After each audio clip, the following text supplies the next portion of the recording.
Buenos días, buenas tardes, buenas noches, depende de cuándo estén viendo este video. Vamos a arrancar la clase número 4 llamada Leguminosas forrajeras.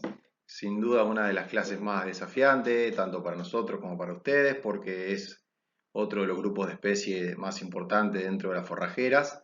En el caso de gramíneas, habíamos trabajado diferenciando entre perennes, anuales, C3 y C4, pero además hablamos de especies que cumplen un rol más de base forrajera en términos de pastura perenne, y también hablamos de especies que cumplen roles tapando baches, por ejemplo en el caso de los verdeos de invierno, o con diferentes roles según el sistema en el caso de los verdeos de verano.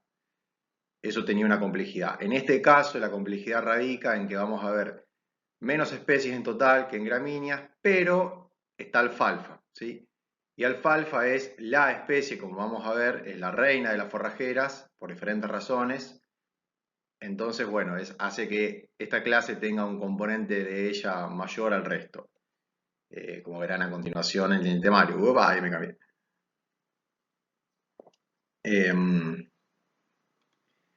Como siempre, vamos a hacer un recordatorio de la morfofisiología de este grupo de especies a nivel general, o por lo menos más que nada señalarle lo que ya deberían tener claro como para abordar este tipo de clases. Después vamos a ver alfalfa, ¿no? Dentro de lo que es leguminosa directa, alfalfa es lo más importante. Y fíjense que alfalfa tiene su punteo propio. Vamos a ver su morfología, en qué ambiente responde mejor. Breve, porque esto va a ser ampliado en la clase de relación planta-ambiente. Vamos a hablar del concepto de latencia, de la persistencia. Breve mención al uso de recursos, porque ya lo vimos en detalle en la clase de crecimiento. Bastante indicadores de manejo, los diferentes indicadores de manejo que van a ver o escuchar. Y tema de partición de carbono y nitrógeno a órganos perennes, que serían la corona y la raíz. Después seguiremos con otras leguminosas directas, trébol rojo, lotus, melilotus, leguminosa rastrera, que es el trébol blanco, y una mención breve a las leguminosas tropicales, AC4, crotalaria, y siempre me sale mal, Aesquinomene, ¿sí? Que bueno, está acá originaria de Sudamérica. Porque bueno, ya a nivel, digamos, de semillero se puede conseguir, se puede comprar, es algo que se está usando cada vez más en el norte, sobre todo del país. Así que bueno, vamos a hacer una breve mención al respecto. Bien, arrancamos. Morfofisiología, ¿qué tendríamos que acá más o menos ya manejar? Bueno, siempre hablamos, ¿no? Puntos de rebrote, de un tipo de especie, de otro tipo de especie, temperaturas cardinales, cómo forma el IAF cada uno de las especies, modelo de cada grupo, cómo eso nos llevaba a hablar de componentes de rendimiento como una forma de expresar el crecimiento, dónde están las reservas. En el caso de trigo blanco estaban los estolones, en el caso de alfalfa y leguminosa directa estaba en la corona. Bueno, en fin, todo este tipo de cosas ya las hemos trabajado y deberían estar más o menos aceitadas para encarar la parte que viene ahora. Bien, vamos a empezar entonces con The Queen. The Queen es alfalfa, acá tienen alfalfa florecida, alfalfa en una mezcla con pastobillo, se llegan a ver ahí las matitas. Esto también está sacado del libro de forrajeras, que ya les mostré la clase pasada de gramíneas, donde vemos acá la corona, ¿no? Los tallos, la corona. Este es la forma que tiene la vaina. Recuerden que es una leguminosa, tiene una vaina, en este caso espiralada, con esta formita.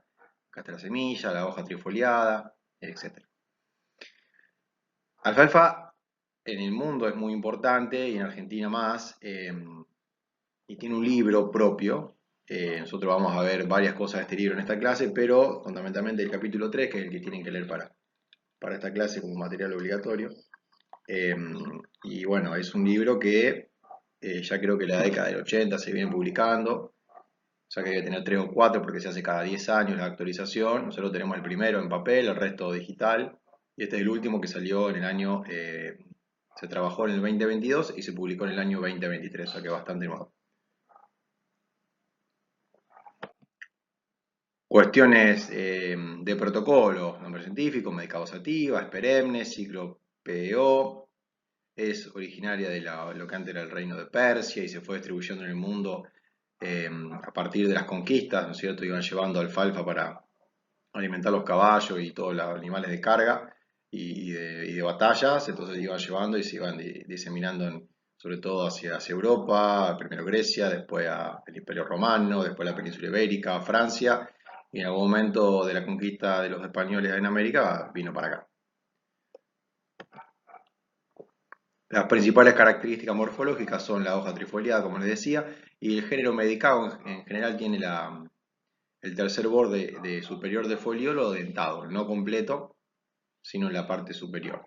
Las flores azul violáceas, blancas, el fruto es una vaina, como les dije, con forma espiralada y tiene corona.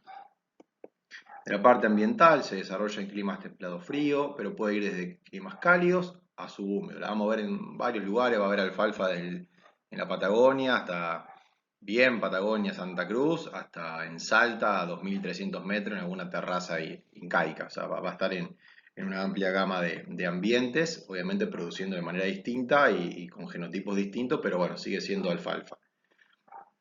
Bueno, presenta genotipos con latencia, que ahora les voy a decir qué es. Son especies, genotipos dentro de la especie que responden al fotoperíodo y a la temperatura. Óptimo, obviamente, como todas las especies que vamos a ver y que hemos visto, a todas las especies les gusta tener suelos bien drenados, profundos y con buena materia orgánica y demás. Lo interesante es ver hasta dónde podemos llevarla. En el caso de alfalfa puede ir desde francos arenosos hasta suelos con texturas más finas, arcillosos, como en la zona nuestra, y con humedad.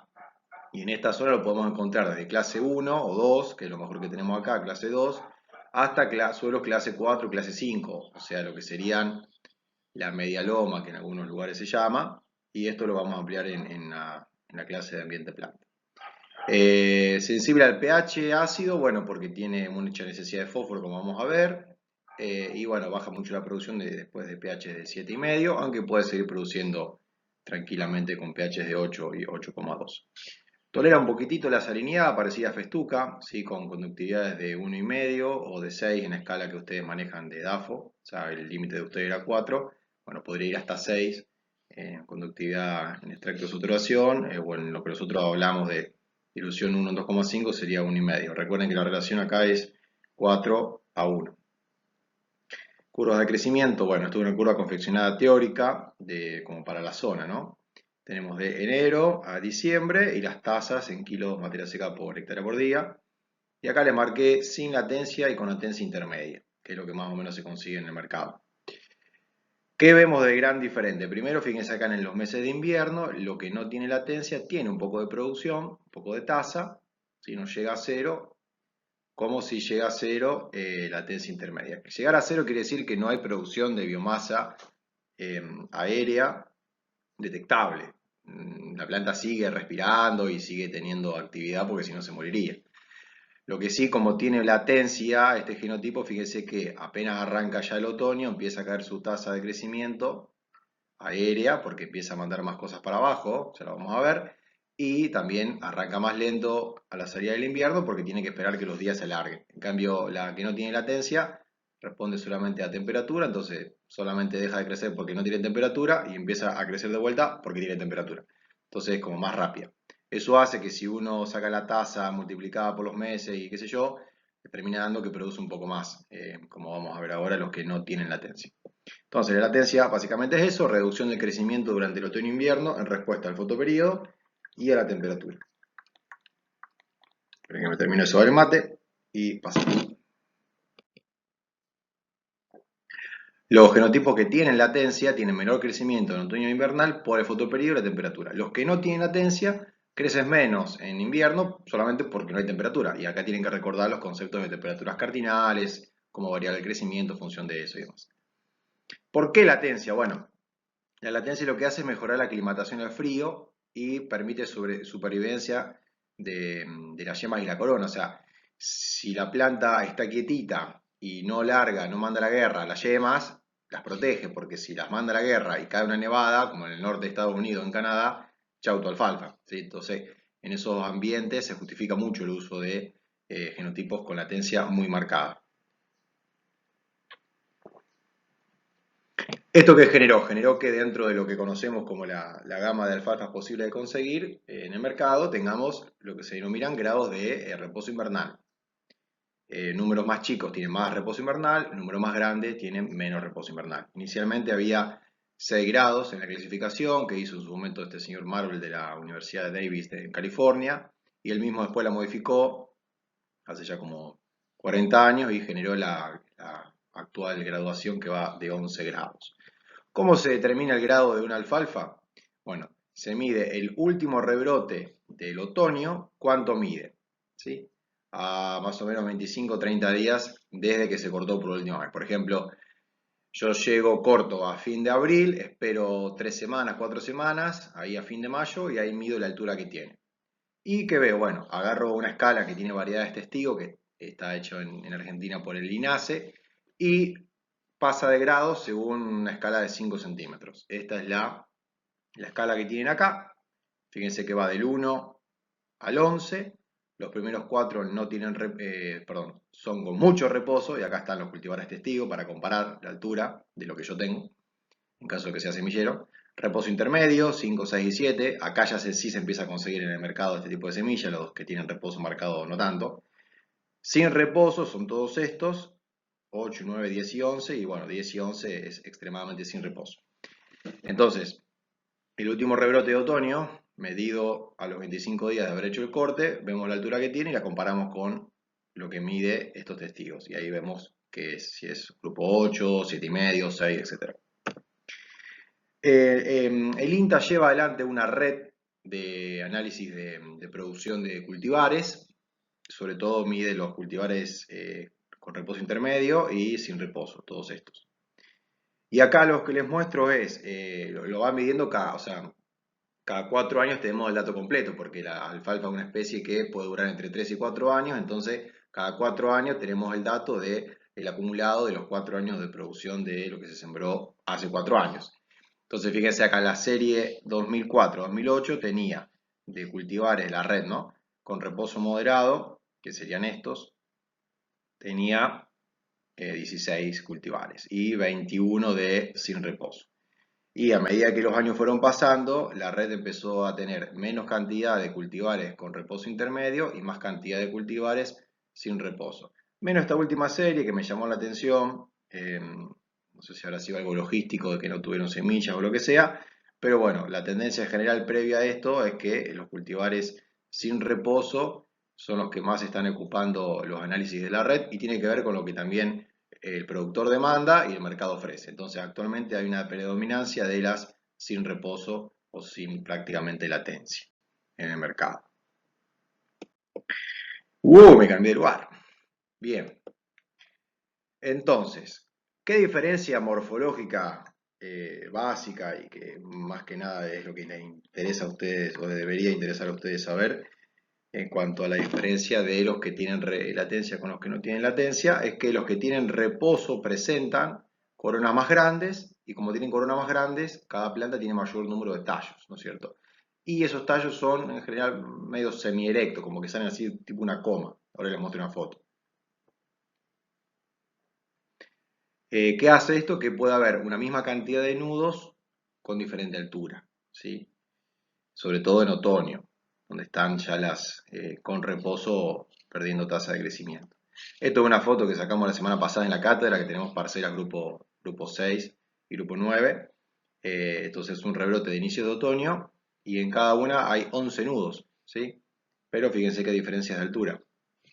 El de la derecha es grupo 6, por eso es semidirecto, y el de la izquierda es grupo 9, o sea que no tiene latencia. El debate permanente que hay, que lo vamos a seguir escuchando hasta que yo me jubile y ustedes, es si la producción y la persistencia, o sea, la producción de alfalfa y la persistencia, que está muy ligada a la producción y viceversa, dependen de la latencia, dependen del manejo o depende de las dos. Y yo se las voy a contestar. Acá está cómo la red presenta sus datos, hace un PDF muy bonito que después se los colgamos en comunidades. Analiza todas estas localidades a lo largo del país. Fíjense, acá está Marco Juárez, en nuestra misma latitud. Y en el 2025 salió publicada la serie que empezó en el 2021. Entonces tenemos los datos de el primer año, 21-22, 22-23, 23-24, 24-25. Entonces ahí llegamos a los 4 años de producción, que es lo que le voy a mostrar ahora. En promedio, las de reposo intermedio, o sea, con latencia intermedia, produjeron casi 50 toneladas de materia seca en los 4 años. ¿Sí? Eso es todos los años sumados. En 6 localidades se probaron 21 variedades. Desde el promedio de toda la localidad, que va desde acá hasta acá, todo 21 variedades. Y como contrapartida, los que no tienen reposo, o sea, que no tienen latencia, fueron más variedades, una localidad más, y 65 toneladas, o sea, la bocha. 15 toneladas más, o sea, es como un año más de producción en el mismo tiempo. Es un montón la diferencia. Pero bueno, este es promedio de todo, ¿no? Vamos ahora a ponerle foco a Marcos Juárez, que es la localidad que tenemos más cerca a nosotros y es la que solemos hacer referencia, y además porque la vamos a ir a ver en el viaje del primer viaje del año. Así se presentan los datos en la red, en medio hay que ponerle amor para leerlo, pero bueno, vamos a ponerle amor. Este cuadro nos está mostrando la producción de cada año, de cada ciclo, 21-22, 22-23, 23-24, y acá falta la 24-25, que ahora vemos por qué, y la suma de todos los ciclos. ¿Sí? Esta es la suma, la total. De acá sale el promedio que les mostré antes. Para los grupos de latencia intermedios, los grupos 5, 6 y 7. Entonces acá ya ven que el promedio de todos los cultivares, esto, acá está el ranking, que les gusta mucho a los semilleros, y acá está el promedio de esa localidad. Ahora lo vemos en detalle. Como contrapartida tenemos los otros, ¿no? El grado de reposo 8, 9, 10, o sea, prácticamente sin latencia. El ranking acá, fíjense, este sí tiene los 4 ciclos, 21, 22, 22, 23, 23, 24, 24, 25. Y la suma, 114 toneladas, es una bocha de pasto, y acá está el promedio, que ahora lo vemos, pero es bastante variable. ¿Qué nos dice el promedio? Uepa, me cambié. Bueno, como les dije antes, en los grupos con reposo intermedio, el último año se dio de baja, no explican por qué. Entonces, nada, somos como medio crueles si ya le descontamos el último año. Entonces yo lo que hice acá les puse solamente la fila del promedio de todos los cultivares de la localidad, y supongamos que simulamos un tercer año parecido perdón, un cuarto año parecido al tercer año, entonces le ponemos 10 toneladas más, como para sumárselas a este total que tiene 3 años solamente. Entonces el total de 4 años sería, en Marcos Juárez, grupo de latencia intermedia, casi 70 toneladas, 68,5. En el caso de los grupos 8, 9, 10, tenemos el dato real, casi 90. ¿Sí? O sea que la diferencia es de un 30%, es un montón la diferencia. Y ya fíjense lo que está produciendo Marcos Juárez en esos 4 años, o por año si quieren ver, tenés casi 30, 30, casi 20 y 14, es un montón de pasto por año. ¿Qué hace esto que tenga tanto pasto de alfalfa por año? Bueno, que sea una de las especies o la especie base de los sistemas de producción animal en Argentina. En este trabajo, fíjense que se ve más oscurito las provincias que tienen la mayor cantidad de alfalfa, Santa Fe, Córdoba y Buenos Aires. Acá es lo mismo, pero pura, o sea, fíjense que en la alfalfa Córdoba está más pura. Y bueno, acá está en mezcla, en Buenos Aires es la que tiene más mezcla y el resto de las provincias similar. Pero bueno, básicamente se concentra la producción en estas 3 provincias, un poco en Entre Ríos y La Pampa. Y el resto, ¿no? El resto también, porque todo lo que es semilla se hace por acá, que eso es otra historia. La producción más o menos, no, perdón, la cantidad de hectáreas entonces en el mundo son más de 30 millones de hectáreas y Argentina tiene más del 10% de eso, o sea que somos un país muy importante en cuanto a producción y a uso de alfalfa. Y sobre todo en pastoreo, los europeos la cortan, no la comen en pastoreo, acá solamente la pastoreamos. Entonces es muy importante para nosotros entender dinámicas de crecimiento para ver cómo la comemos, porque la pastoreamos. Ya lo vamos a ver ahora en un ratito. Bueno, este trabajo también hizo algo parecido a lo que les conté antes, que es agarrar los datos de la red de INTA de alfalfa y ver por localidad qué promedio más o menos tiene, qué rango de toneladas de materia seca por año. En este caso no está la suma de los 4, es el promedio por año. Acá está Marcos Juárez, que está azulcito, o sea que es el que tiene por año un promedio de 25 a 30 toneladas por año, un montón. Zavalla no está porque no estamos en la red, pero bueno, yo acá les traigo bueno, primero esta conclusión de esto, ¿no? La producción de materia seca es muy variable según el año, no es lo mismo el primer año, el segundo, que el último año de la producción de alfalfa. La región, como muestra esto. Lo que tiene cruz acá blanco son localidades regadas, por eso también da bastante alto. Y por eso el riego, ¿sí? Que es un poco lo que Betty trabajó en su tesis doctoral, donde yo le mostraba en la primera clase la brecha que hay entre regar o no regar, también incluso en Marcos Juárez, que es una localidad muy productiva. Valores locales, bueno, en Zavalla podemos ir desde de 10 a 12 toneladas a 16, 18 como un pico, ¿sí? Sería como estos serían los últimos años, o un ambiente con limitantes, como un suelo clase 4, o el segundo año de nuestros mejores suelos, puede producir esto. Siempre es en cano, ¿no? O sea que en los 4 años estamos sumándolos entre 40 y 50 toneladas.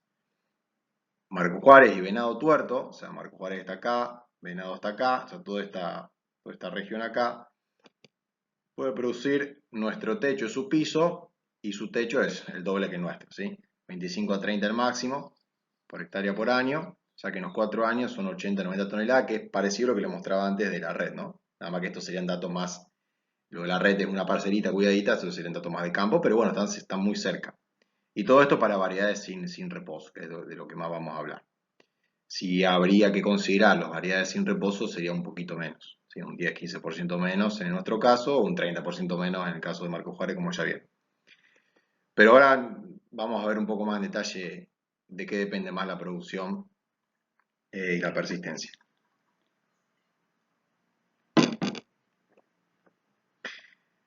Lo que quiero que hagan ahora, para ir entrenando para el parcial, es que me digan y anoten, y lo trabajaremos en clase, cuáles serán las variables del modelo de componentes de rendimiento que se modifican entre ambos ambientes, es decir, entre el ambiente Zavalla y el ambiente Marcos Juárez Venado. O sea, cuáles son las variables del modelo de componente de rendimiento que se modifican para que esto sea casi el doble o más del doble de la diferencia.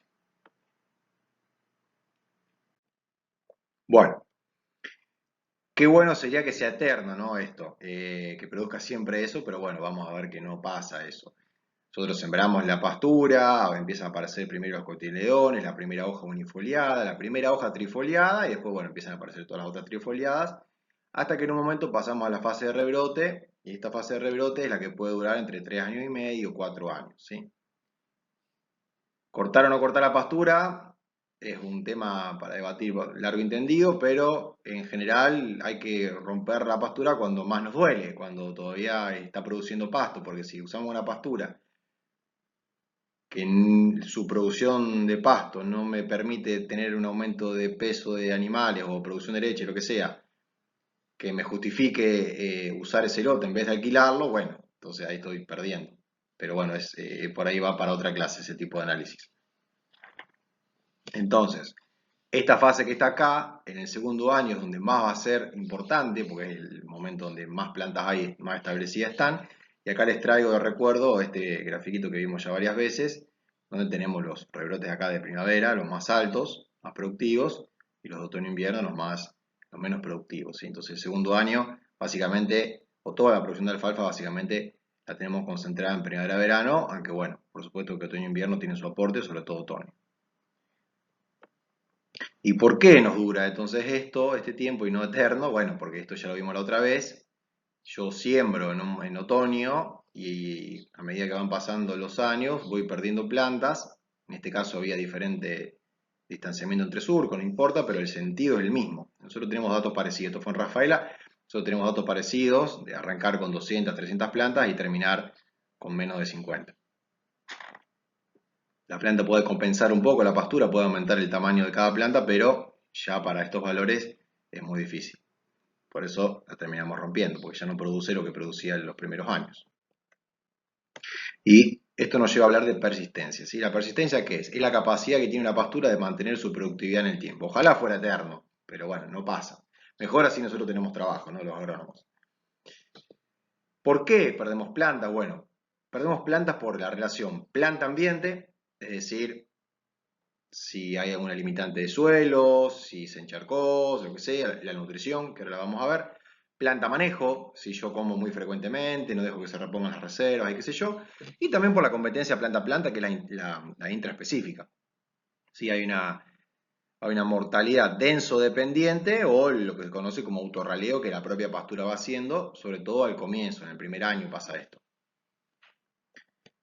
Si recuerdan el modelo componente de rendimiento, El crecimiento era el número de plantas por el peso de la planta, y si yo pierdo planta, ya pierdo un componente. Este que está acá puede suplir un tiempo la diferencia hasta un momento determinado, no eternamente. Entonces, los efectos compensatorios, como les decía, son mayor número de tallos por planta. Cuando pierdo una planta, la otra produce más tallos por planta. Por lo tanto, esa planta tiene más tamaño, la corona se agranda.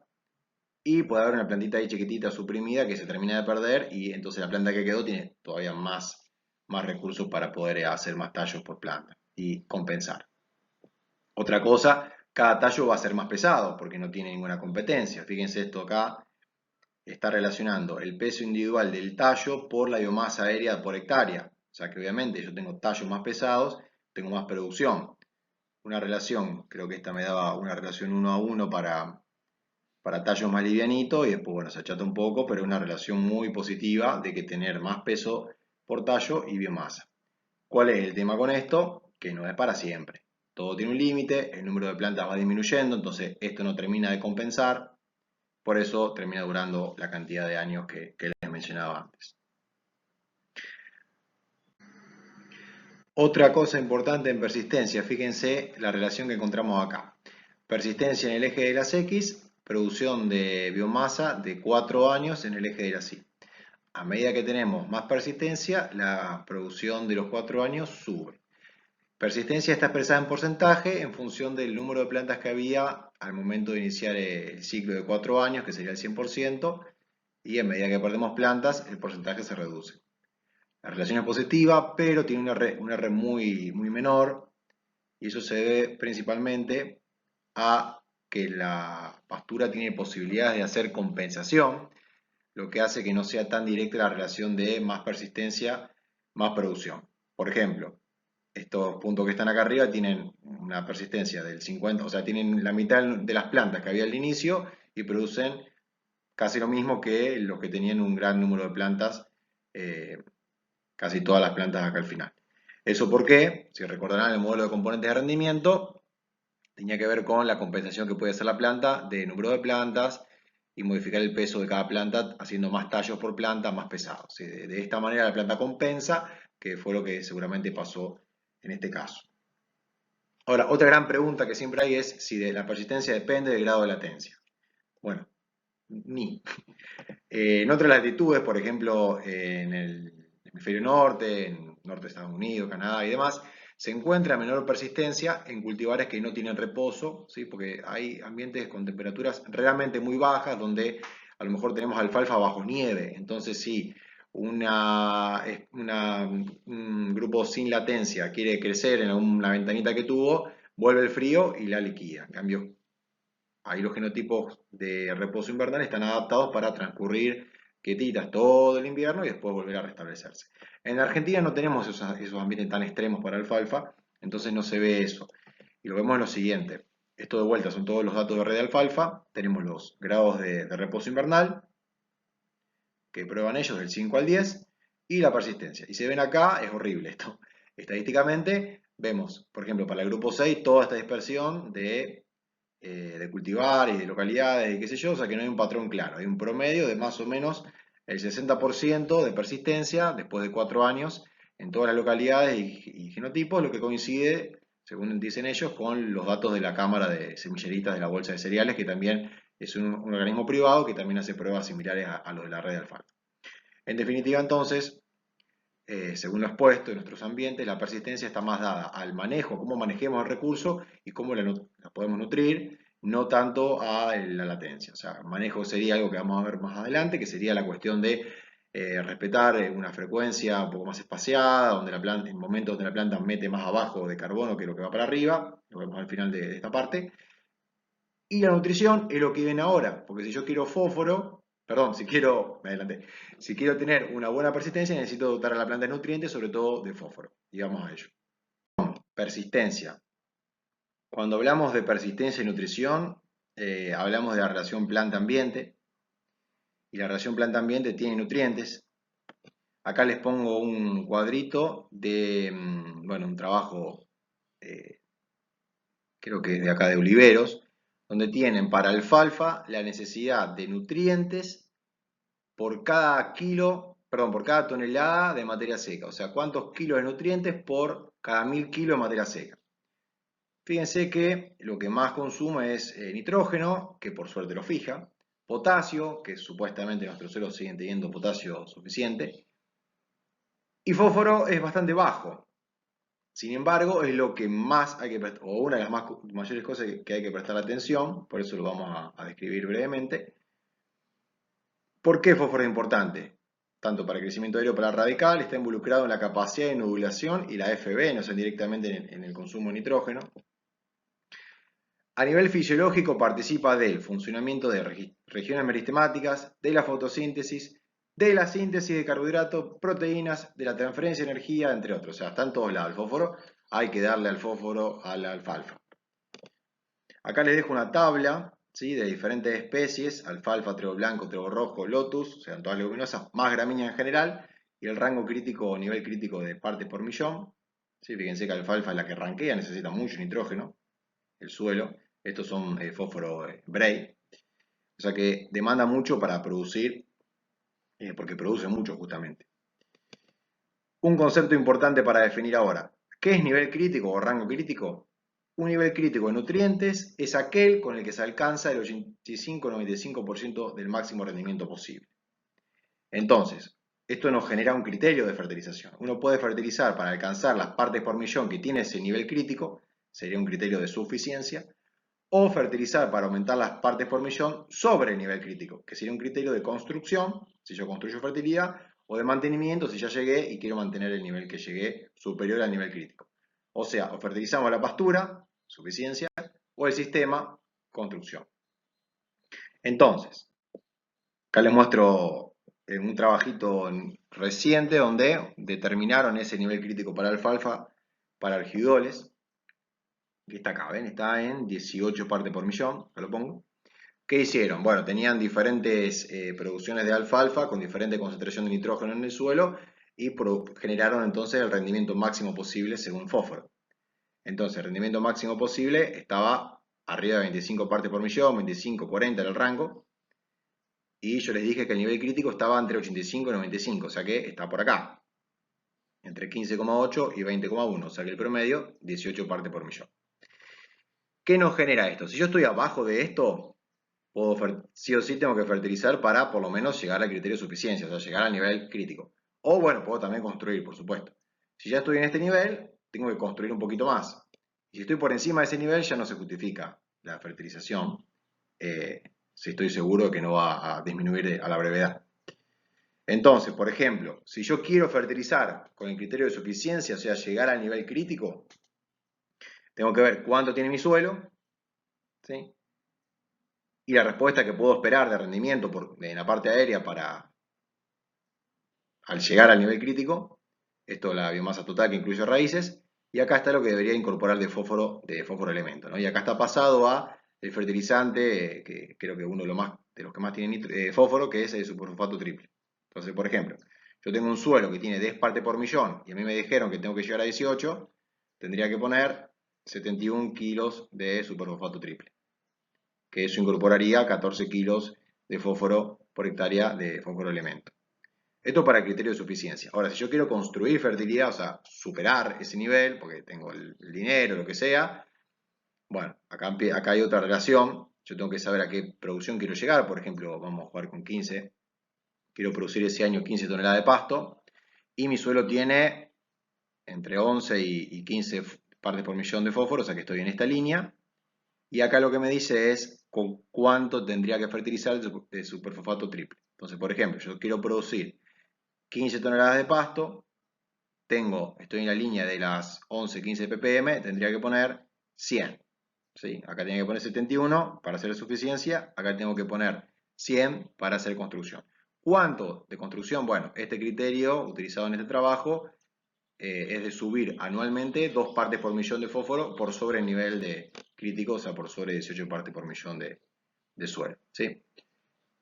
Datos, sí, pero para tener una idea de qué mirar en función del fósforo que tengo y la posibilidad que tengo de hacer fertilizaciones.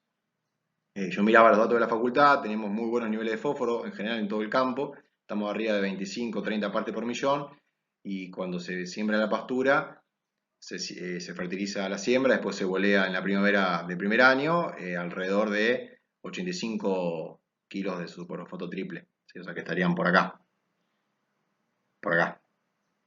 es bastante alto. Y ya con un nivel, no, perdón, habría que usar esto porque ya estamos en el nivel crítico. Así que estaríamos 85, estamos tirando por acá para nuestros suelos, o sea que por eso producimos más o menos 18 toneladas de pasto. O sea que está bastante bien ese tipo de fertilización en la facultad. Bien, pasamos de tema dentro de alfalfa. Recursos. Recuerden que en crecimiento hablamos de recurso radiación, hablamos de recurso agua. Radiación no me voy a expandir mucho porque ya lo hemos visto en la clase de crecimiento. Habíamos visto este cuadro que tenía los rebrotes de alfalfa de septiembre, octubre, noviembre, diciembre, enero, la radiación interceptada acumulada de cada rebrote, que son las barras, y la EUR con la que usó esa radiación, que son los puntos que están acá. ¿Sí? Entonces lo que yo quiero que ahora me cuenten es por qué la EUR de la parte aérea se logra la máxima en la primavera tardía, que sería acá, noviembre, diciembre. ¿Qué pasa acá? Que tiene una alta radiación, perdón, una alta EUR la alfalfa. ¿Sí? Con cosas que ya vimos y cosas que vamos a ver en un ratito. Con eso me lo van a poder contestar. En agua sí vamos a hablar un poquitito más. ¿Por qué? Porque alfalfa tiene una tolerancia al déficit hídrico producto de su profuso sistema radical. Más o menos a los 10 meses implantada la pastura, puede absorber agua ya hasta los 2-3 metros si no hay grandes impedancias. Obviamente, si hay tosca ya no va a llegar nunca. Sobre todo en suelos sueltos. En el caso nuestro capaz que un poco menos, pero de haber visto alfalfa crecer en plena sequía, damos cuenta de que sí, que lo logra.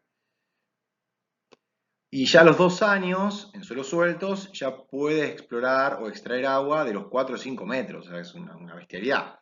Y muy interesante cómo sacaron este dato, que lo tienen en el capítulo para leer, que es este gráfico que está acá.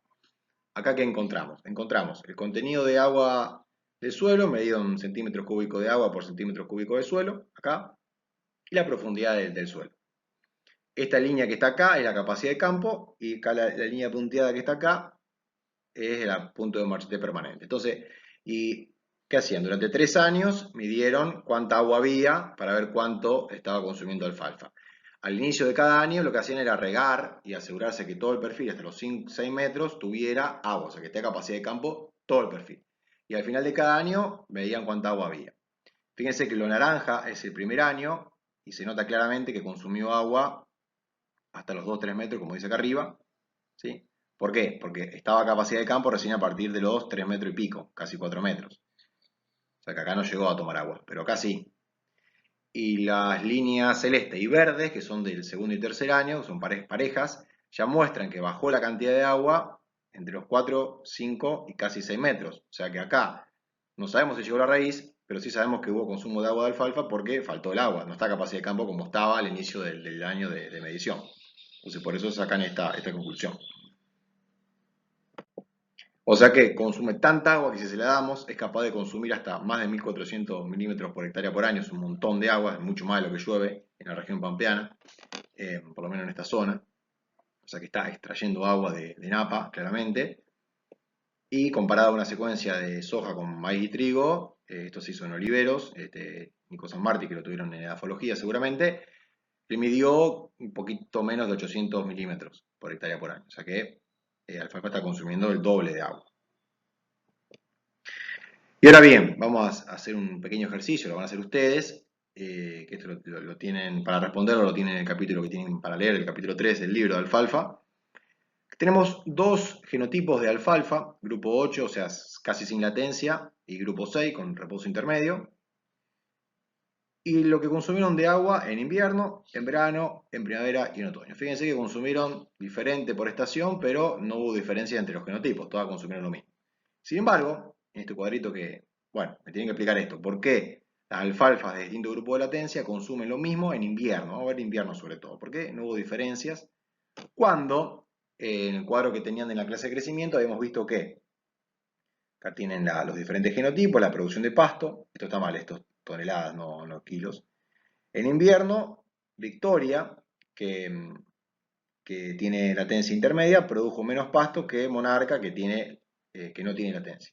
O sea, hubo diferencia en la producción, pero mismo consumo de agua. O sea, ¿qué estuvo haciendo la grupo 6 para también consumir agua y producir menos que la grupo 8? Bueno, eso en el libro lo tienen para leer y lo pueden contestar tranquilamente. Bueno, va para larga la cosa, ¿eh?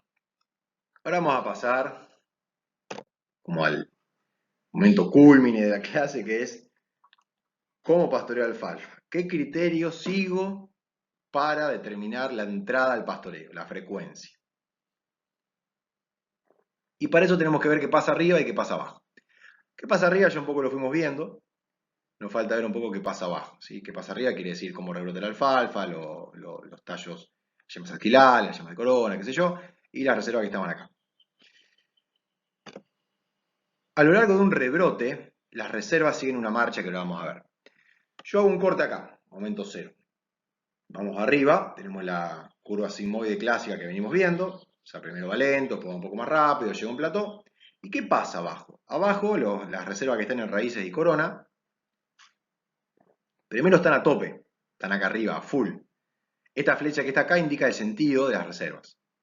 Entonces, para poder rebrotar, ¿qué hace la planta? Empieza a mandar de la parte subterránea a la parte aérea, por eso la flecha está para arriba.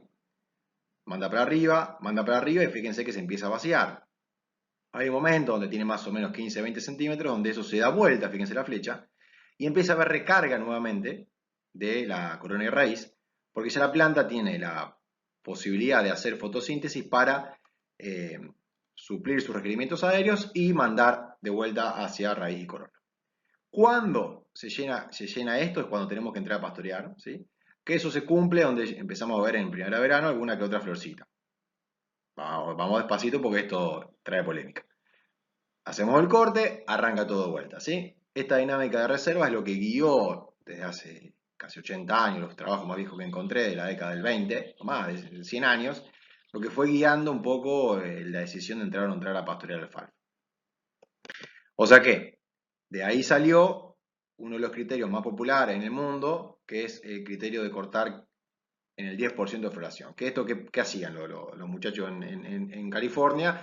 Agarraban 100 tallos y si 10 tallos tenían flores, ese era el 10%. Bueno, de esa manera decretaron este indicador. ¿Qué tiene que ver con esto? ¿No? Con ver florcitas acá y decir, listo, ya está llena la reserva. ¿Qué pasa a nivel de calidad, producción y demás? Acá tenemos los estadios fenológicos de alfalfa, el rendimiento y la calidad. De calidad no voy a hablar mucho porque hay una clase entera de calidad, pero necesito mostrarles esto ahora para que entiendan el porqué del 10%. A medida que el estadio fenológico va avanzando, empieza a haber más cantidad de tallos que de hoja. Entonces la relación hoja-tallo empieza a bajar y la calidad del alfalfa está en la hoja, no en el tallo. Entonces, ¿qué pasa con la digestibilidad total? Empieza a caer. ¿Por qué? Porque la digestibilidad de las hojas en general se mantiene casi constante. Lo que sí decae mucho es la digestibilidad de los tallos, porque se empieza a linificar para sostener mayor crecimiento, entonces pierde calidad. Entonces dijeron, bueno, más o menos por acá, al 10% de floración, está la máxima calidad posible, la máxima cantidad de la mejor calidad posible, más o menos por acá. Entonces dijeron, listo, 10% de floración. ¿Qué pasa con esto? Bueno, lo que les decía antes, la máxima cantidad de mayor calidad, pero tiene una serie de complicaciones. Es muy difícil determinarlo a campo objetivamente. Uno puede decir, bueno, veo una flor en el lote y digo, ya está, pero bueno, no sabes si es el 10, el 5, el 12. La alfalfa no florece todo el año, o sea, ¿qué hago de abril a octubre que no florece? ¿Cómo la manejo? Y en pastoreo, si yo empiezo comiendo cuando hay alguna florcita en la primera parcela, las últimas parcelas van a estar muy pasadas. O sea, voy a empezar a comer acá y las últimas parcelas van a estar acá. Con un rendimiento total muy alto, pero puro tallo, ¿sí? Entonces, esto cuando lo crearon los americanos, lo hicieron para sistemas donde se corta, porque yo, claro, si yo corto todo junto, por supuesto, tengo la máxima cantidad posible y la mejor calidad. Pero en Argentina ahora está creciendo mucho el tema del corte, pero si no en general se pastorea, entonces este criterio se puso en crisis. Entonces, esto me hizo acordar cuando yo era chico y jugaba al FIFA, que conseguíamos los parches de los juegos para sumar los equipos argentinos que no estaban antes al FIFA, porque si no estaban todos los equipos europeos. Entonces metimos un parche. ¿Cuál es el parche ese? Criterio de rebrotes basales o criterio de botón floral. ¿Cuál es el criterio de botón floral? Es más objetivo que el 10% de floración. Es un criterio más sencillo de ver. Vos ves en los tallos principales, botón floral, o sea, esto que está acá, que les estoy mostrando, que está en el libro de alfalfa, capítulo de morfología, y listo, decís, ya está, estoy en botón floral, es objetivo. Pero también podemos tener el riesgo de las últimas parcelas entrar pasados si entramos con las primeras así. El otro criterio, rebrote basal, es el indicador directo de que las reservas están llenas porque pueden sostener otra cohorte de tallos. ¿Sí? La alfalfa puede sostener otra cohorte de tallos porque tiene reservas llenas, entonces le sobra comida. ¿Cuánto tendría que ser ese indicador? No más de 3-5 centímetros sobre el nivel del suelo, porque si no el animal lo va a comer. Entonces estamos perdiendo ahí tallos que deberían generar la biomasa que sigue. A veces puede no aparecer, sobre todo en estadios reproductivos avanzados, donde se nos pasaron las parcelas, estamos en floración plena y ahí puede no aparecer el rebrote porque todos los fotoselimilados están yendo a semilla o a producir o a las flores, no a hacer rebrotes nuevos. Entonces ahí puede haber una limitante.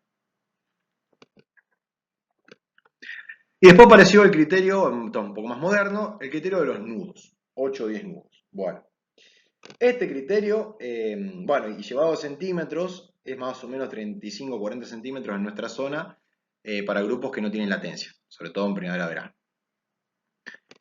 ¿De dónde salió este indicador? Bueno, es un indicador que conjuga calibración empírica, o sea, experiencia, con estadio fenológico. Es un proxy, o sea, una aproximación a la edad fisiológica del tallo, ¿sí? Este que está acá. Lo que buscamos entonces es calidad forrajera en todas las parcelas. O sea, no que yo entro la primera con calidad y la última se me pasó. No. De la primera a la última siempre tengo buena calidad. Y en términos de estadio fenológico coincide con un estado de pre-botón floral, o sea, no vemos botón florales, o botón temprano, que sería el estadio 2 o 3 en esta escala que se hizo hace 500 años de Calufic, donde más o menos tenemos por cada uno de los estadios un numerito, entonces estamos por acá.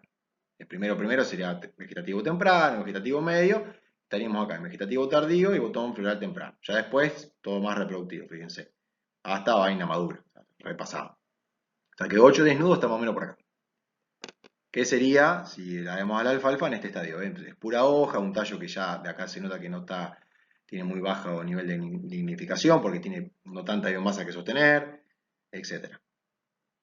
Y esto comparativamente queda de la siguiente manera. Acá tenemos algo parecido a lo que les mostraba antes, estadios de madurez acá abajo, ¿sí? Producción de rendimiento y materia seca digestible, y de este lado digestibilidad. Materia seca digestible, esta curvita que está acá, sería la multiplicación de la materia seca producida por el valor de digestibilidad. Entonces, si ven, el 10% de floración era el pico de la mayor producción posible de la mejor calidad. Esto acá no me gusta que siga continuado, debería bajar un poco más así, pero bueno, en 10% de floración estaba ese valor. ¿Dónde estaría el 8 o 10 nudos? Bueno, un poco antes, estamos más o menos por acá, donde tenemos menos producción, pero mucha más digestibilidad, mayor respuesta animal. Entonces entraríamos las primeras parcelas por acá y las últimas parcelas por allá. O sea que no vemos nunca flores, en este caso, en el caso de que estemos en primavera verano. ¿Sí? Este es el indicador de nudos. Contra de los nudos, bueno, antes, perdón. La relación tiempo térmico-nudos, que es lo que vimos en la clase de crecimiento. ¿Cómo lo relacionamos con tiempo térmico? Bueno, sabemos que la alfalfa es una planta de día largo, es decir que a medida que el fotoperiodo se va acortando, me tardo más tiempo térmico en llegar a floración, ¿sí? Entonces el fotoperiodo crítico es de 14 horas por día. Sabiendo eso, también sabemos que tiene incidencias no solo sobre la floración, sino también sobre el filocrono, o sea, cada cuánto aparece una hoja, ¿sí? Y uno puede decir, bueno, un nudo corresponde a una hoja emitida, por lo tanto, el tiempo está determinado por el filocrono. Entonces podemos hacer un jueguito ahí de nudos y filocrono. Hubo un trabajo en Manfredi, donde se estudia mucho alfalfa, donde trabajaron en ver diferentes épocas del año, diferentes grados de reposo. Fíjense que van desde reposo 2 y 4 hasta 10, o sea, una buena gama de reposo, de grupos de latencia. Y vieron el filocrono cómo variaba en función del momento del año, porque si se fijan, el patrón es general, no hay mucho cambio, prácticamente no hay cambios por grado de reposo, sino que hay cambios por estación. Entonces, donde menor filocrono tenemos, o sea, donde más rápido aparecen los nudos y las hojas, es en este caso en verano. ¿Sí? Nosotros En términos prácticos lo simplificamos de esta manera. Para primavera-verano usamos 35-45 grados días y 50-60 grados días para el resto del año. O sea, aparece un nudo más rápido en primavera-verano y aparece más lentito en el resto del año, o sea, otoño-invierno. De ahí es donde sale la frecuencia que vimos en la clase de crecimiento de 350 a 600 grados día. Sería llegar a 8 desnudos con este tipo de filocrón, dependiendo de la época del año, ¿sí? Hasta acá todo muy bonito lo de los nudos, pero tiene un temita con la calidad, porque, bueno, ahora se los voy a mostrar. Aparece otro criterio, este es el último criterio, se los prometo, que es el criterio morfológico. El criterio morfológico nos dice lo siguiente. Los que pensaron este criterio dicen, bueno, che, la calidad está en las hojas, cosechemos hojas. Ok. ¿Y cómo está la crítica al tema de los nudos? Bueno, esto lo que les mostraba antes, lo que ven acá es la digestibilidad de las hojas, fíjense que prácticamente no cae la digestibilidad de las hojas a medida que pasa el estadio fenológico de alfalfa, sí cae abruptamente la digestibilidad de los tallos. Entonces, cosechemos hojas. No siempre la acumulación térmica, que es como hablar de producción de nudos, correlaciona con la proporción de hojas, que es donde está la calidad. Acá les muestro un trabajo donde participó Nico, que relacionaron en dos localidades, Marco Juárez y Paraná, relacionaron tiempo térmico con proporción de hojas. Y acá todos estos puntos, este lío de puntos que ven acá, hay alfalfa grupo 4, grupo 6 y grupo 9. Y diferentes frecuencias de corte.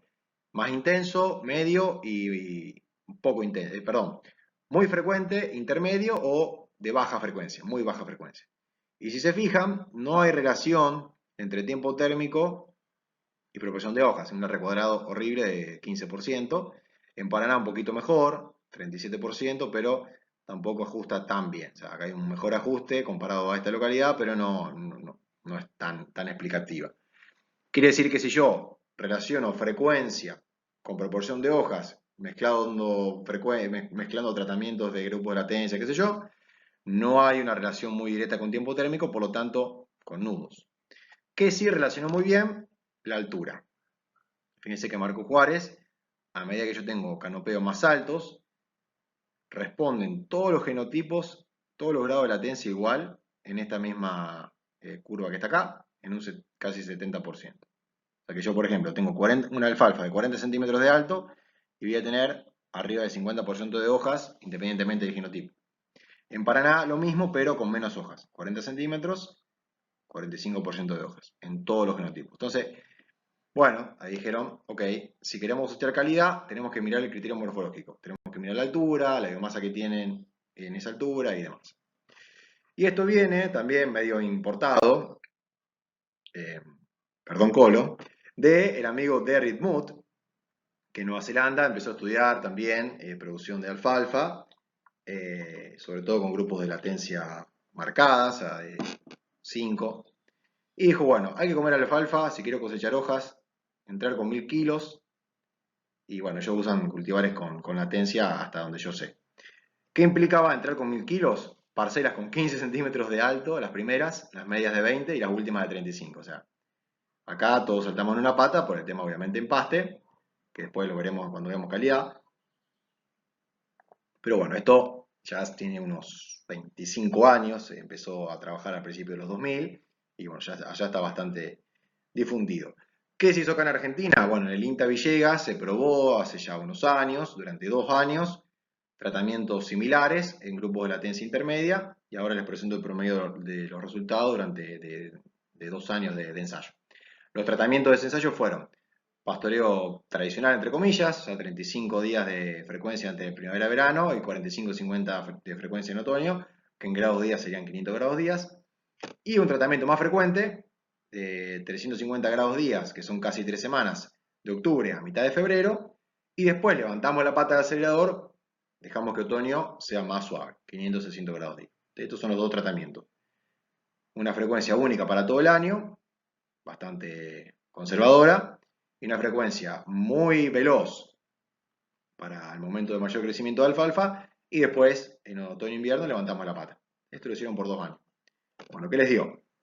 Primer dato, ¿cuánto había de hojas? No hubo tanta diferencia de hojas, pero a nivel producción se vio.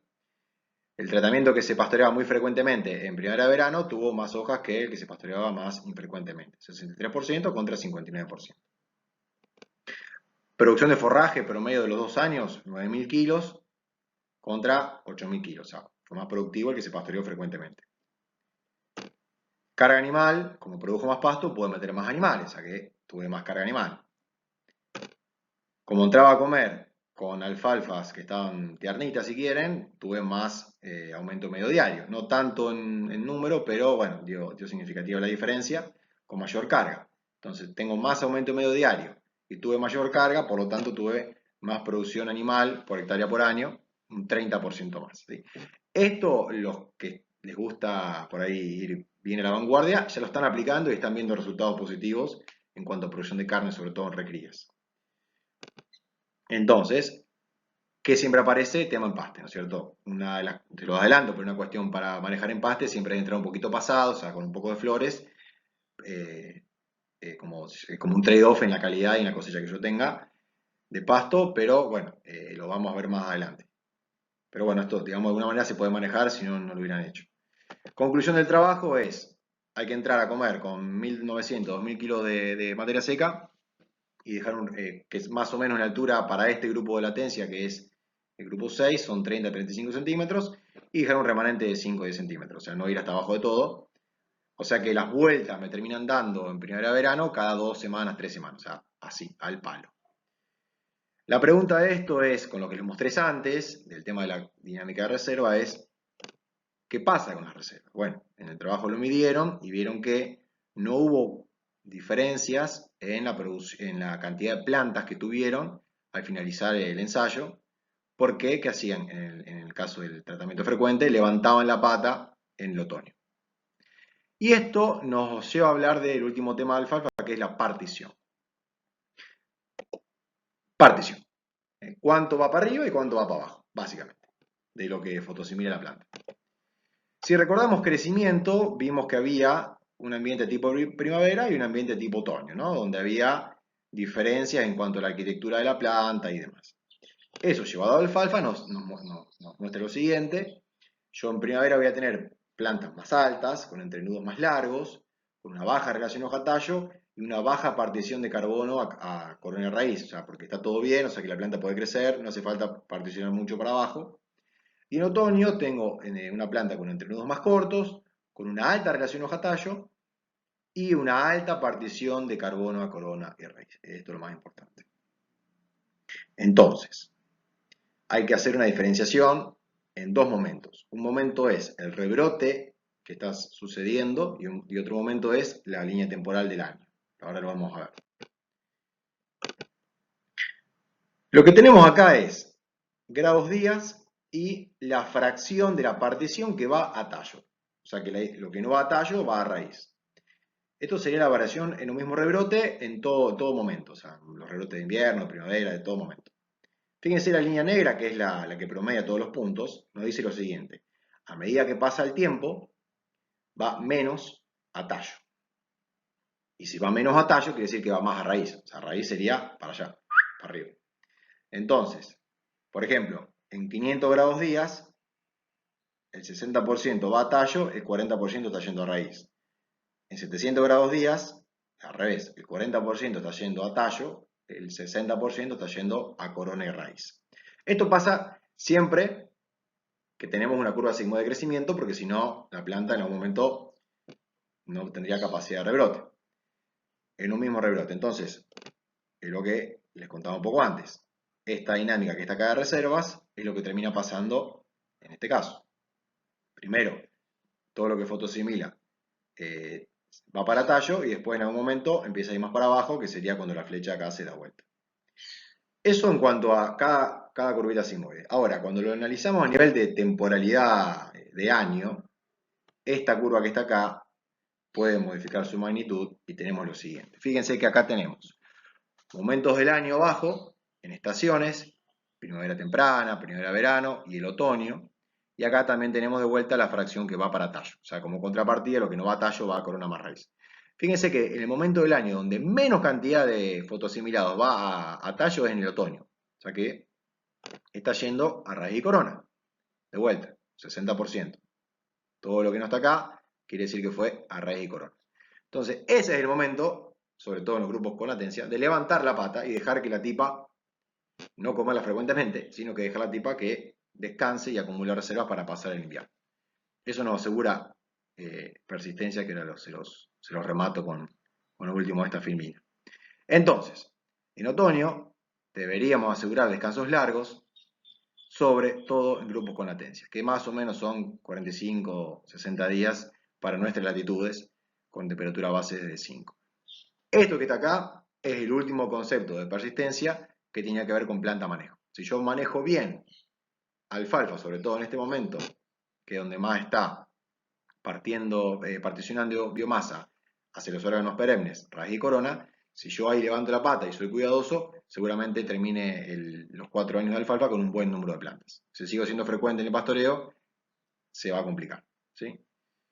Es un montón, lo entiendo, pero créanme que con el tiempo lo vamos a ir cada vez puliendo un poco más al tema.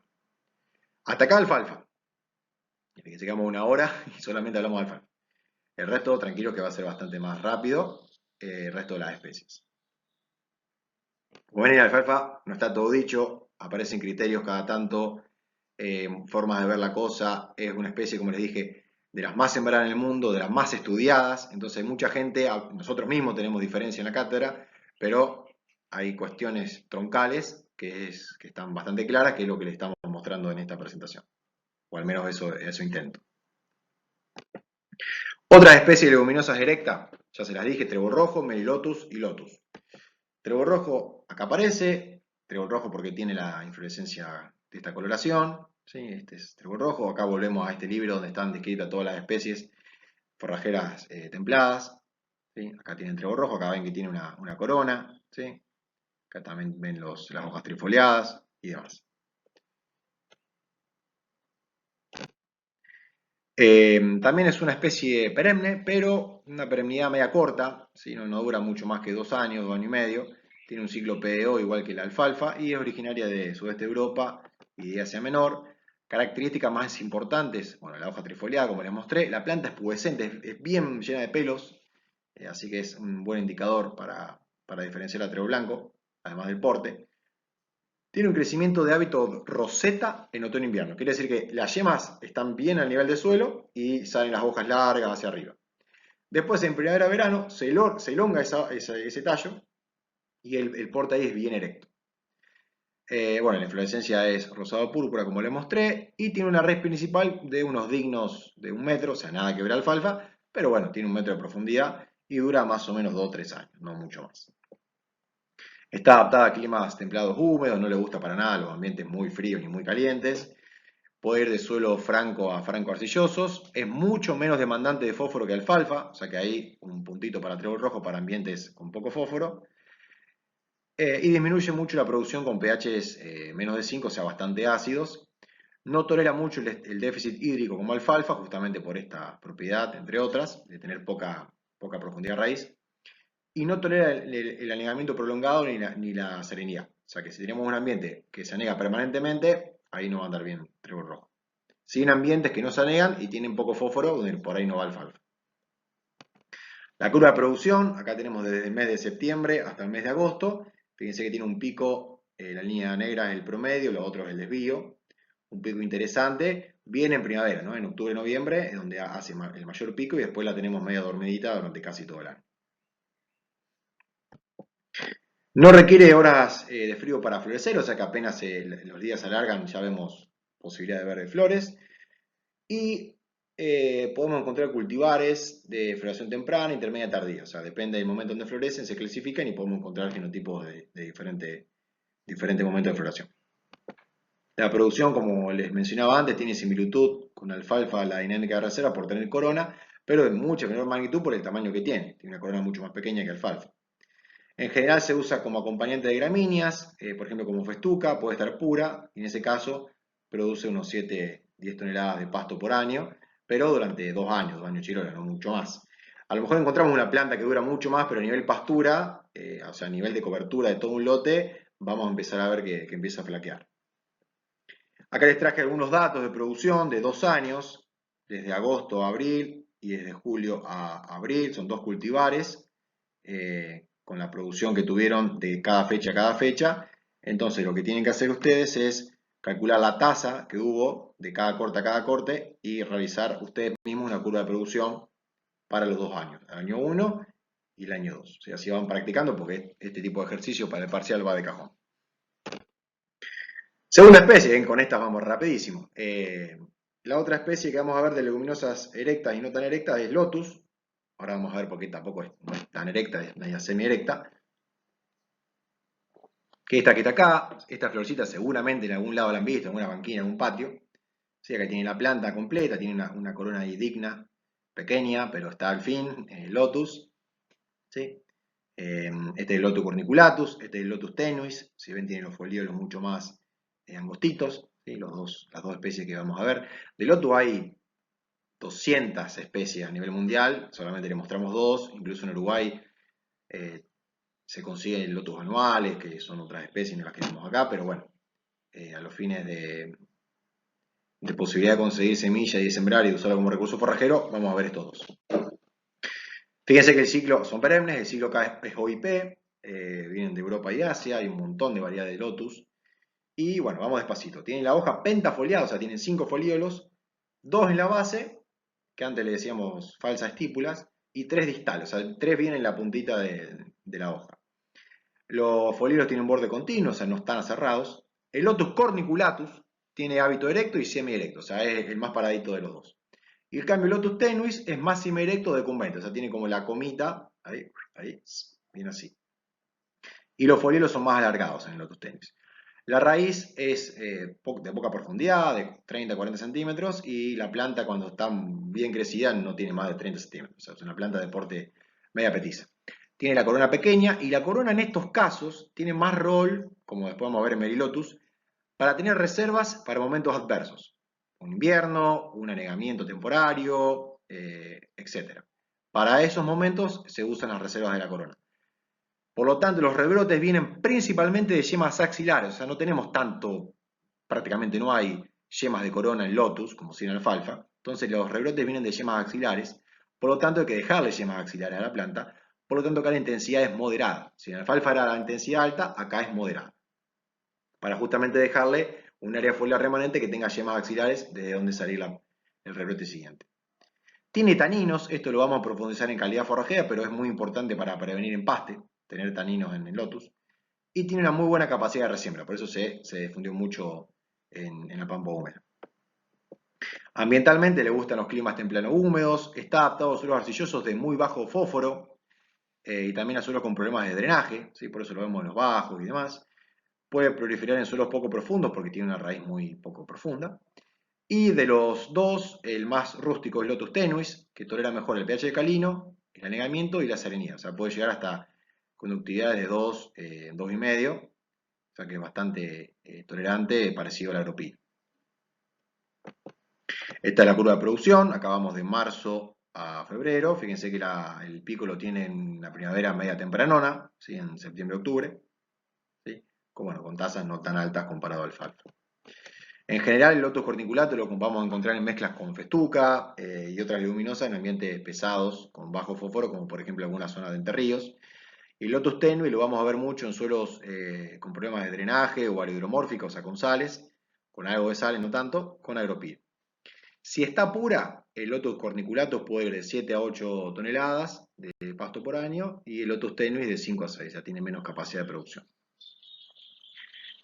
Cambiamos de especie, vamos rapidísimo con estas. Melilotus, acá vamos a ver dos. Melilotus albus, que es el trébol de olor blanco, y Melilotus officinalis, trébol de olor amarillo, ¿sí? O sea, se diferencian por el color de la flor, el amarillo y el blanco. Seguramente en alguna banquina, en primavera tardía lo han visto, este arbustito acá es el Melilotus, ¿sí? Tiene las tres hojas trifoliadas, perdón, las hojas trifoliadas con borde bien dentado, ¿sí? Fíjense que acá también tiene una coronita, que tiene el mismo rol que en el caso del Lotus. Esta es anual o bianual, o sea, no está perenne y permanente, o sea, lo que tiene es mucha capacidad de resiembra, como ahora les voy a mostrar, ciclo OIP, características, tiene cumarino, por eso se llama trébol de olor, sobre todo cuando nos acercamos a estadios reproductivos, por eso generalmente no la van a ver en tambos porque se le transmite el olor a la leche. Las hojas trifoliadas, como les dije, tienen todo el borde dentado, tienen una gran capacidad de resiembra, porte erecto, y el Melilotus albus puede llegar hasta 2 metros. Son arbustitos, son arbustos enormes, y la inflorescencia en racimo blanco o amarilla, por eso la diferenciación de albus o officinalis. La raíz pivotante lo bueno que tiene es que puede penetrar suelos pesados, o sea que puede proliferar en suelos arcillosos. Si dura 2 años, la corona al final del primer año se puede formar y de vuelta el rol que tienen es para tener reservas para situaciones adversas, no para rebrotar después de un pastoreo. Por eso el rebrote se da desde yemas axilares y la intensidad debería ser moderada, igual que el otro, si la manejamos bien. Ambientalmente puede ir de clima frío a subtropicales, la vamos a ver en todos lados. Resisten déficits hídricos, pueden estar en suelos pesados, alcalinos o incluso sódicos, y también arenosos, o sea, tiene una proliferación impresionante, por eso seguramente si ahora prestan atención la van a ver en todos lados. Puede tolerar pH alcalino, no ácidos, puede tolerar anegamiento, pero no un anegamiento prolongado durante mucho tiempo, ¿sí? Una lluvia excesiva, que hay un par de días de anegamiento y el agua se va, todo bien. Si es prolongado durante varias semanas, ya no.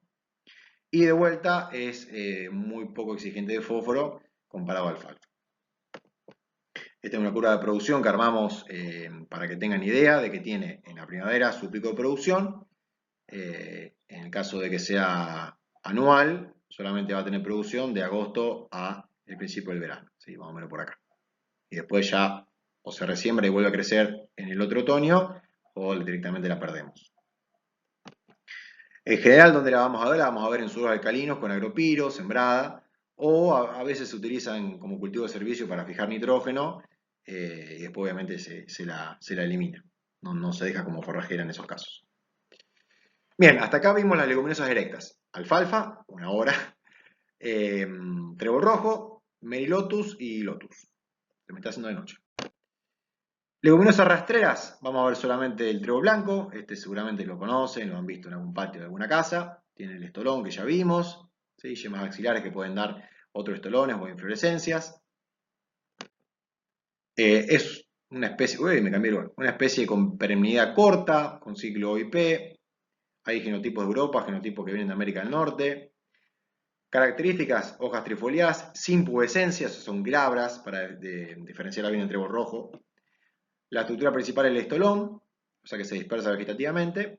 Y acá es importante esto, la primera raíz que genera es pivotante, pero dura poco, 2 años. Después depende de las raíces que se fueron generando de los estolones, que son de muy poca profundidad, de 20 centímetros, por eso prácticamente no tolera déficit hídrico. Tiene una buena capacidad de resiembra y algo interesante es que su canopeo es planófilo, o sea que necesita poco IAF para interceptar toda la radiación, porque tiene las hojas puestas así. Y vamos a encontrar en el mercado cultivares de foliolos grandes o cultivares de foliolos pequeños, de diferentes tamaños estolones y demás. Ambiente donde prospera en templados húmedos, aunque puede haber algún ecotipo mediterráneo que tenga mejor tolerancia a algún verano muy agresivo, pero en general tiene poco crecimiento en verano, ¿sí? Porque tiene poca raíz, poca posibilidad de captar agua, entonces frena. Es muy sensible a déficit hídrico, como les dije, y puede ir de suelo franco arenoso a arcillosos, o sea, en términos de suelo, si hay humedad, tiene una gama amplia de presencia. Lo que no tolera para nada es las sales, ¿sí? Sí puede tolerar pH ligeramente alcalinos, y después de alfalfa es la que más demanda fósforo, ¿sí? Tiene como 15 partes por millón. O sea que en suelo con muy poco fósforo difícilmente la veamos. Esta es su curva de producción, ¿sí? Tiene, fíjense, el pico viene a la salida del invierno, ¿sí? Acá en agosto o septiembre, o sea que ahí nos puede dar un pulso si tenemos una mezcla de producción de pasto. El crecimiento vegetativo no se detiene cuando pasa a reproductivo, o sea que si acá está floreciendo en primavera podemos seguir teniendo pasto por las yemas que todavía no pasaron a reproductivo. Y en general la encontramos en mezcla, ¿sí? con gramíneas y otras leguminosas, es raro verla pura. Y tiene algo que, ahora les vamos a contar qué es tiene plasticidad fenotípica según manejo. O sea que ahora les explico bien qué es plasticidad fenotípica, pero tiene la capacidad de cambiar su tamaño foliar y el largo de los estolones. Ahora me acordé porque estaba acá abajo mi cara ahora. Plasticidad fenotípica, ¿qué era? Es la capacidad de un organismo de producir fenotipos diferentes en respuesta a cambios en el ambiente. Los cambios son progresivos y reversibles en la expresión de la característica morfogenética de la planta. En criollo, si yo a pastobillo lo pastoreo muy frecuente, los foliolos se achican y los estolones se acortan. O sea, los nuevos estolones van a ser cortitos y los foliolos nuevos van a ser, o la hoja va a ser bien chiquitita. O sea, se adapta a una frecuencia de pastoreo muy frecuente. Esa es una manera, y después si yo levanto la pata, vuelve a generar foliolos más grandes. ¿Sí? Eso se llama plasticidad fenotípica. Gramíneas también lo tiene, y ustedes me tienen que contar en la clase que vamos a tener presencial, cuáles serán los mecanismos de plasticidad fenotípica en el caso de gramíneas. Acá son los estolones y las hojas, se imaginarán cuáles serán en las gramíneas. Última diapositiva, la que viene, vamos. Leguminosas tropicales, señoras y señores, tenemos leguminosas tropicales, se están comercializando, por eso se las contamos brevemente. Quiere decir tropical que tiene metabolismo C4. ¿Cuáles son? La crotalaria y, vamos de vuelta, Aeschynomene. La crotalaria es esta que está acá, una planta bien erecta, con flores amarillas, es ciclo anual, PO, y viene del África, digamos, y se usa como forrajera, como cobertura en el norte de Santa Fe, NEA. Es una planta bastante alta y prolifera en suelos arenosos y francos, bien drenados, por eso no tolera anegamiento. Generalmente se la usa pura y bueno, produce unos dignos 6.000 kilos por hectárea por año, o sea que es importante como fuente de proteína en algún sistema de cría, por ejemplo, en el norte. Y Aeschynomene es esta que está acá, a lo mejor la han visto alguno que viajó a Brasil porque es originaria de allá, ¿sí? Es bien de acá, puede ser bianual, la otra era solamente anual, esta puede ser bianual, tolera suelos con bajo pH, con bajo, fósforo y encharcables, ¿sí? O sea que es un poquito más rústica que la crotalaria. Generalmente va consociada, pero puede estar pura, y si está pura produce 3-4 toneladas, o sea, un poquito menos productiva que la crotalaria, ¿sí? Pero bueno, puede aparecer en algún campo si ustedes el día de mañana se dedican a esto, así que está bueno que lo tengan en cuenta. Bien, llegamos al final. Bueno, ¿qué vimos? Un montón de cosas. Recordamos morfofisiología, esto ya a esta altura ya lo tienen que tener bastante fresco. Vimos alfalfa vimos un montón de cosas, vimos la red de alfalfa, la dinámica de reservas, la partición, los criterios de manejo, el 10% de floración, de rebrote basal, de botón floral, de criterio morfológico, los nudos, un montón, todo con ventaja y desventaja.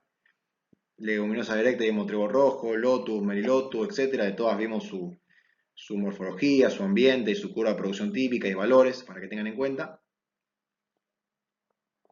Así que bueno, yo sé que es una clase media pesadilla, pero bueno, la idea es que ustedes con esto lo trabajen, lo vean de vuelta solos, contesten la autoevaluación y después lo vamos a retrabajar en la clase presencial. Así que bueno, de mi parte no más y espero no haberlos confundido más de lo previsto.